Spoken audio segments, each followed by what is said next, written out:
Let's get down in the dirt with the Home Show Garden Pros. Well, hello, Facebook. This is Home Show Garden Pros. I'm Danny Milliken, your favorite Home Show Garden Pros Facebook Live host that's here happening now today, at least. And, Home Show Garden Pros, we're a radio show every single Saturday morning, 7 a.m. to 9 a.m. on Sports Radio 16. Sports Radio 610. And we talk gardening. That's what we do. We get down and dirty in garden beds. Don't want to get too punny on there, but that's what we do. We talk gardening, all about the soil, all about the plants, all about making sure that you're making the right choices. And like last week, we talked with Michael Wagner from Warren Southern Gardens about planting specifically veggies and how important the soil is. And that's the sort of thing we do every single week. Like this weekend, Joey Linderman from Enchanted Gardens is going to be up there west of Richmond, kind of Cinco Ranch area. But that's what we do. Plants for all seasons, Buchanan's Native Plants, and Nelson Nursery and Water Gardens are kind of make up the group that make Home Show Garden Pros what it is, dishing out great garden information. I'm really forgetting letters a lot in my words. Great garden information. So what we like to do in the Facebook Live is we bring in another specialist, usually from somebody who is helping other people connect to gardens. If you got a garden club and you want to be part of this, we would love to hear from you. Just go ahead and message me on this. We'd love to talk to you there. But we have the wonderful Carol Burton, the Director of Garden Education from Urban Harvest. Hey, Carol. Hi, Danny. How are you? Thanks for having me. Oh, yeah. Happy to have you. And I know you guys are usually this time of year just getting over your gigantic fruit tree sale. But this year, you guys have had to pivot because of COVID, like the rest of us. And y'all are doing a cool fruit tree extravaganza. Will you tell me more and the people watching about that? Definitely. And thanks so much for also being a part of our Fruit Tree Festival week. So we are pivoting. We have pivoted to a week of virtual events. So we have fruit tree classes during the week. We have about 4 different classes you can choose from. So starting this Saturday is fruit tree care. And then on Tuesday, the class that we have you doing for us is fruit share and care. So we have Fruit Share Houston nonprofit to talk about his work and helping folks harvest their fruit. And also we have you presenting how to care for your mature fruit trees. And then Wednesday, we have regenerative agriculture for care of orchards. And we do have a postponed cultivated cocktails featuring citrus. Like that event is postponed due to COVID with our venue because it will be a combination of in-person and virtual. And then on Saturday, we wrap it up with a high density orchard class and pruning techniques for growing high density orchards in small spaces. That's so cool. What a rich amount of information. So that's awesome. Yes. And I didn't mention that on our YouTube playlist, we've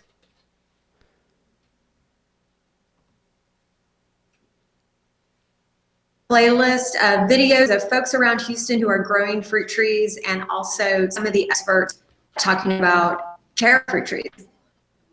That's awesome. Well, I'm excited about presenting alongside the guy who developed that fruit share because I think it's so cool to think of, these hundreds of fruit trees that maybe come off everybody's fruit going to somewhere and somebody actually eating them instead of them just sitting there or me filling with bags and giving it to a neighbor who's kind of like, oh, thanks, more grapefruit.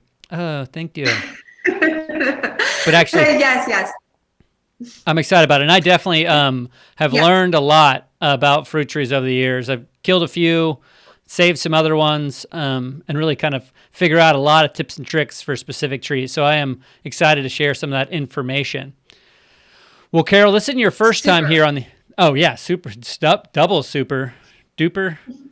Oh, look, Jenny from Landscapers Pride is on. Hey, Jenny, thanks for tuning in. Awesome.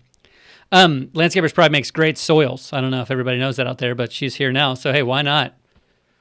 So, Carol, what we do on the show here is we try to give gardening advice, and a great source of classes is excellent gardening advice. That may seem like it's kind of, tangential, but man, these classes are going to help you grow more fruit at your house and better fruit.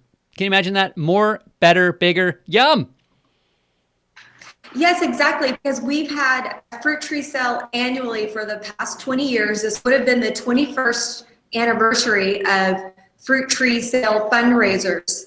And Oh, wow. basically, so many people do have fruit trees, and with a little bit of care now, we can increase the production and health of our fruit trees.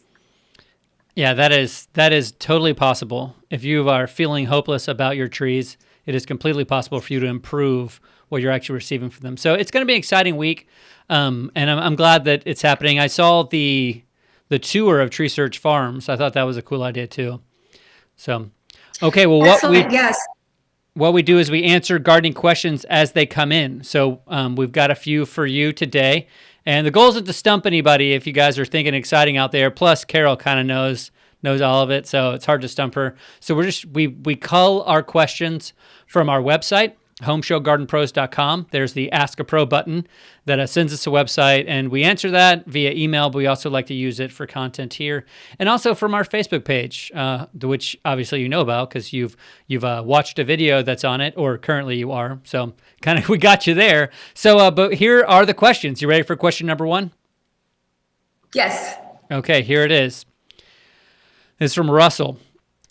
I say the name first because when I use the pronoun I in here, I don't want everybody to get confused, So here's Russell. I have switched to organic treatments for my yard. Nice job, Russell. Mostly Microlife. I have several large clover areas. What do you recommend for treating clover? Well, I was going to recommend the San Jacinto environmental product called Humates, which is concentrated compost, because the Microlife is good. How long ago did you switch over? Because it can take a year or so for the soil to become more balanced for the health of your turf grass. And so that's my recommendation. And Danny, what would you advise for this for Russell? Well, I think that's great advice. One reason is because the humates really can kind of loosen up the soil so the grass's roots can grow deeper and do more outcompeting stuff. The hard thing about clover is no matter what, it always comes up from seed earlier than the St. Augustine or Bermuda. And so you'll just have this big, healthy clover patch before the St. Augustine really starts growing. But it's sort of representing a lack of nitrogen. And so I would get on some of that ultimate, or even maybe something like their hybrid, which is high nitrogen. That's what I would do to kind of feed that stuff. So, or some real compost that's not in a box or a bag or whatever their thing is. There's also the granulated cotton burr compost, which is naturally high in nitrogen. Yeah, so that'd be a great one to treat those patches with. Obviously, if they're huge patches, you want to do something to kind of get some more nitrogen in the area. But if they're this small little like a box or a dinner plate size patch, just get some Agrolon on that. It'll kill it real quick, and then it'll be gone by the time your St. Augustine grows in. So if it's a little bitty patch, now you don't have to kill it. I know that's blowing some of your minds, but if you're using, let's say you did want to put down some Landscapers Pride compost on there to see the soil heal up, it wouldn't kill the clover. But Carol, you know something about clover that is delicious. It is edible, and also bees will collect nectar to make delicious clover honey. There you go. So just maybe instead of pulling all your clover out, convert your whole lawn to clover and get a beehive. And also you can add some of the clover directly to your salad. So Russell is gardening organically, and it's actually edible. The leaves are edible. Well, there you go. Wild edible. There you go. So there's a lot of the weeds that are delicious. And we've got a couple of posted videos on our website talking about which ones. So that'll be a lot of fun. So good answer there. We're saying get some nitrogen on it. Ideally, you're grabbing a bag of compost or two to cover up that area after you weed whack it down. Unless it's tiny patches, then Agrolon crabgrass killer is perfect for treating that stuff. All right, here we go. Next question. This one's from Gamini.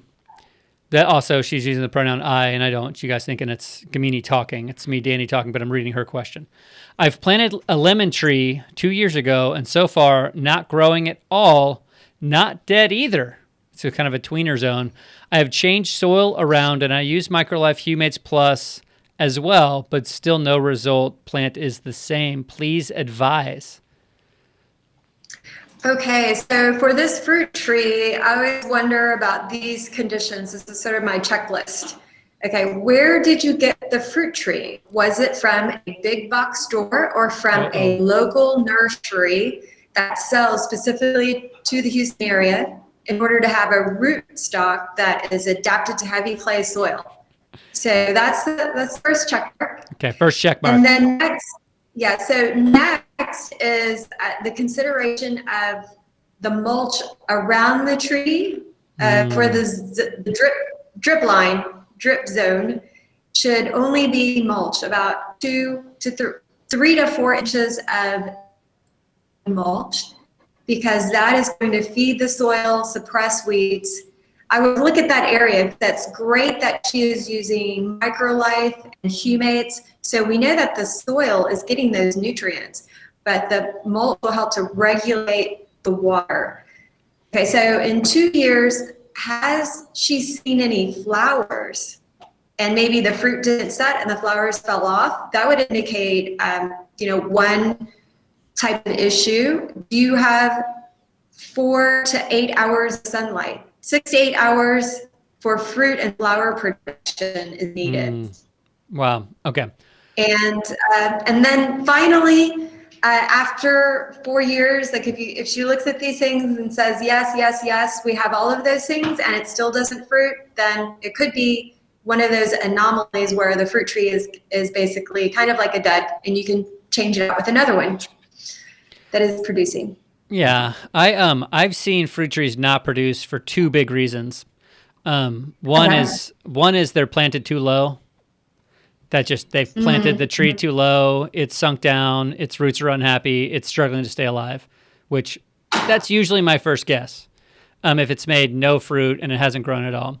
And so the thing to do is, the great news is the top hasn't grown. Well, the bottom hasn't either. The fruits haven't either. So you can just kind of pull it out, put some new soil underneath it, and then just put it back in that hole. So raise it up maybe 3 inches, something like that, and put some compost around the top that you're using there. The other reason that we're not seeing a lot of fruit is, or if we're not seeing a lot of flowers, if you're not seeing fruit and you're seeing flowers, you may have a pollinator problem, but is just a lack of minerals, the right package of minerals.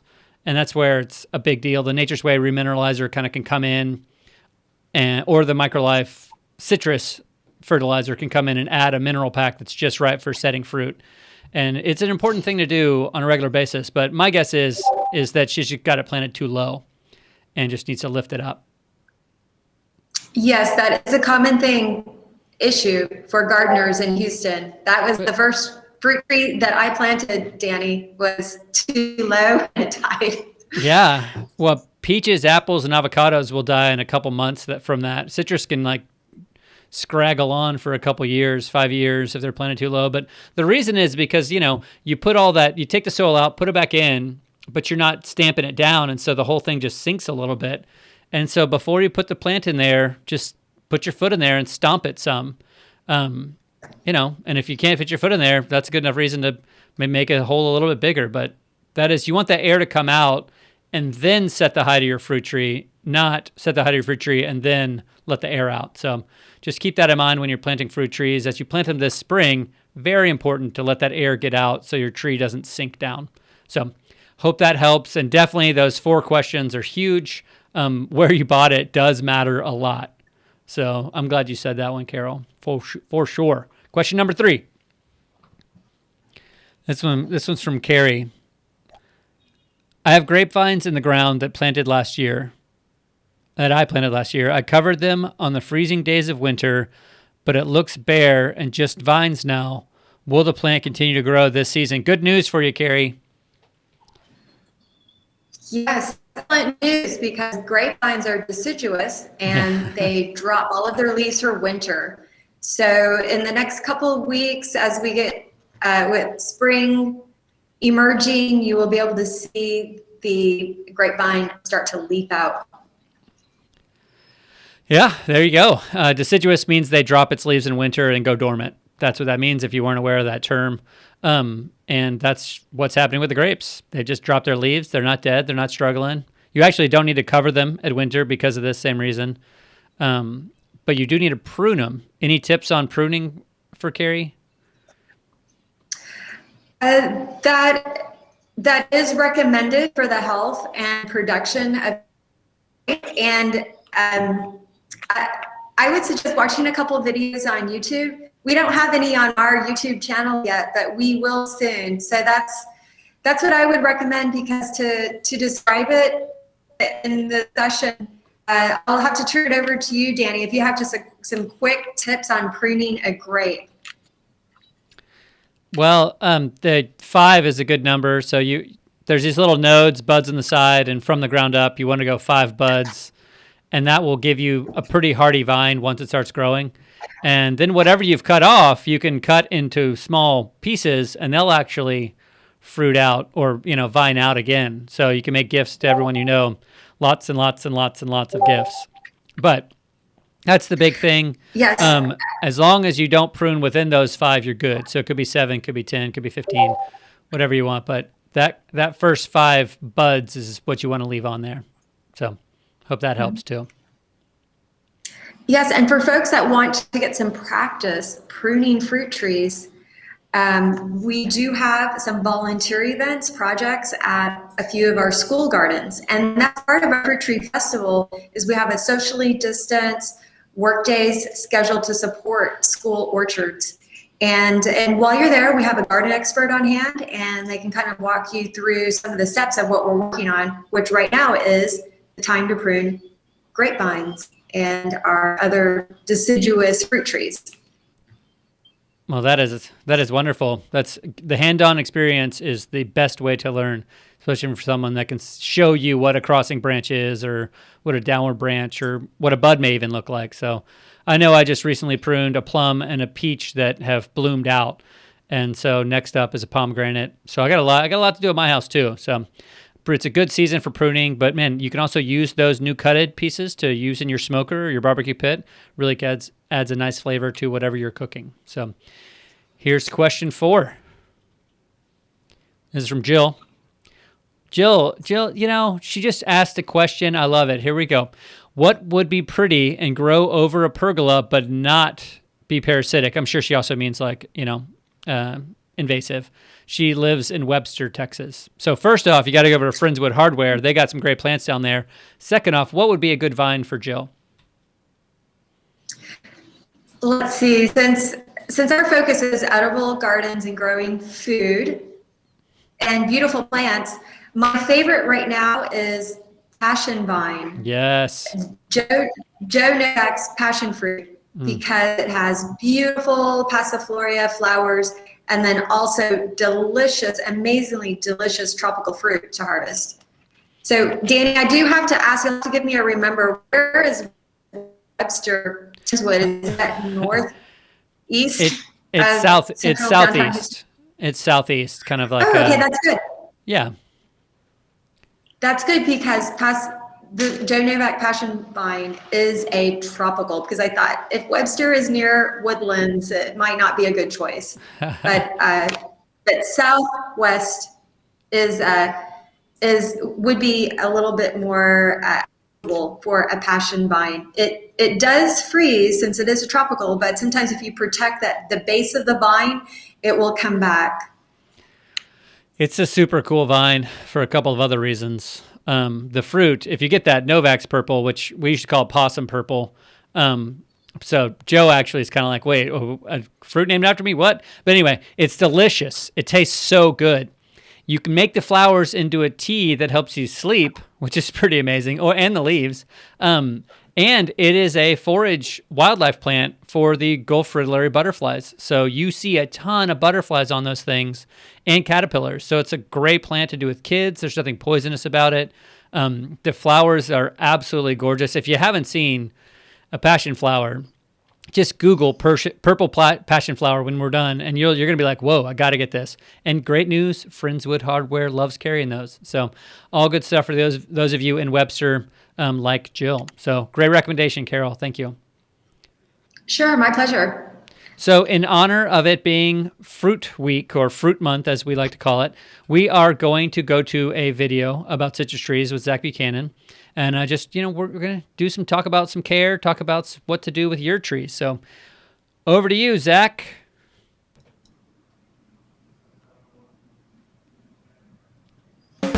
There's more than just one type of lemon. There's more than just 4 types of lemons. That's true.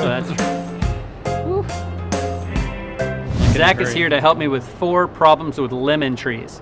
You ready, Zach? I'm ready. First one is this one. Look at all these weird, crinkled, messed up leaves. Yeah, this is an easy one. It's leaf miner damage. Okay. So leaf miner is a common ailment of citrus and lemons. It is a caterpillar that gets between the layers of the leaf, makes trails, and kind of causes that leaf curl. It must be a tiny little caterpillar. It's very tiny. So, but this is not really that detrimental to the plant. No, it looks worse than it is. The leaf can still perform photosynthesis. But if you want to get rid of it, you can cut off the affected branches, or a good preventative is foliar sprays with molasses. Okay. Nice, yeah, because that'll kind of drive it away and protect it. Definitely. But you have to do that before it gets on there. There's the rub. There's the rub.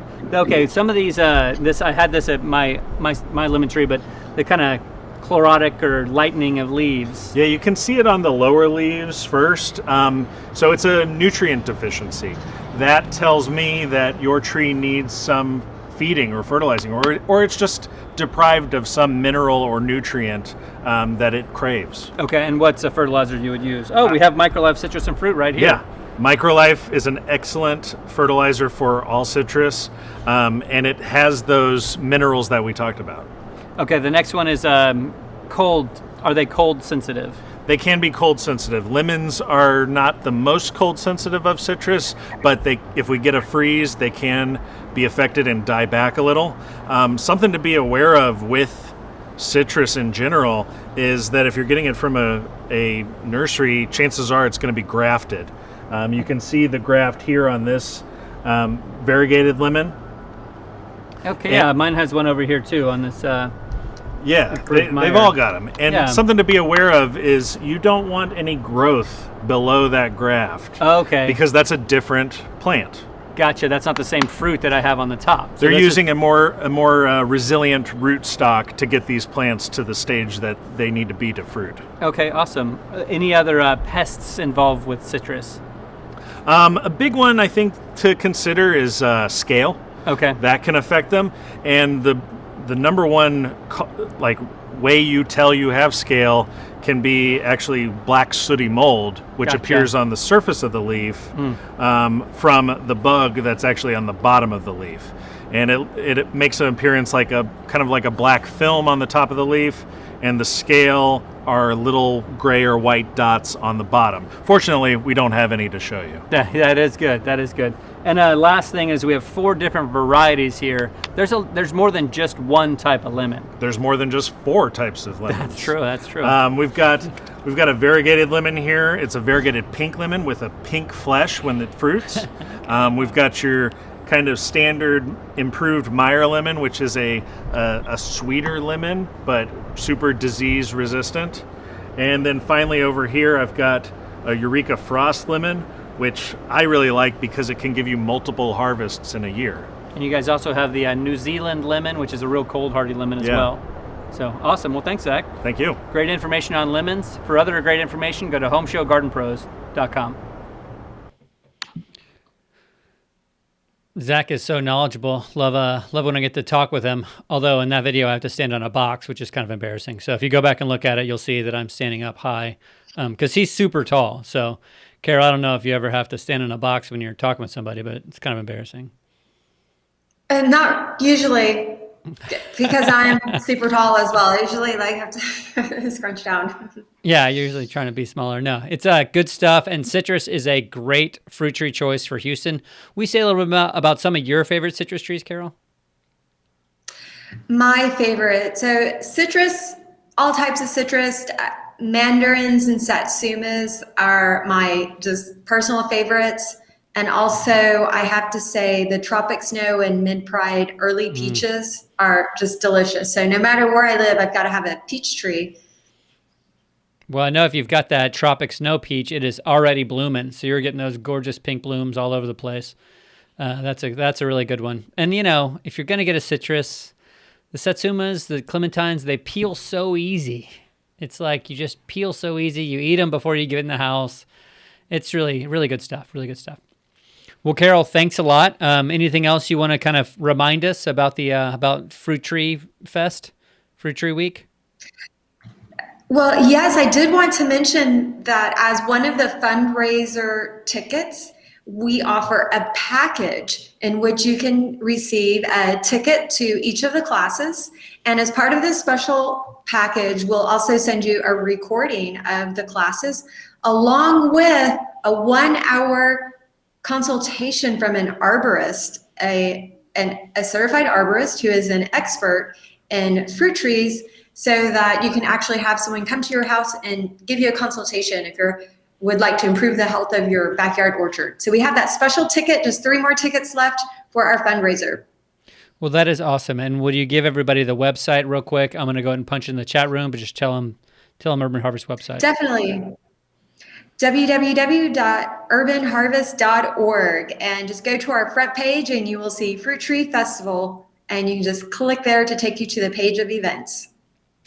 Well, I messed up when I put it in there. You can all see I left a space between Urban and Harvest, but when you copy and paste it, eliminate that space and you'll get great. What are these computers? What are these computers? Well, that's not one of our email questions of the week. We're just we're happy to have you. I love everything you and Urban Harvest are doing. Signing off for now. Thanks everybody for watching, tuning in. Hope you enjoy this. It's a little quirky, a little fun. Carol's the best. Carol Burton from Urban Harvest. This is Home Show Garden Pros signing off. Tune in this Saturday, 7 to 9 on 610 Sports Radio.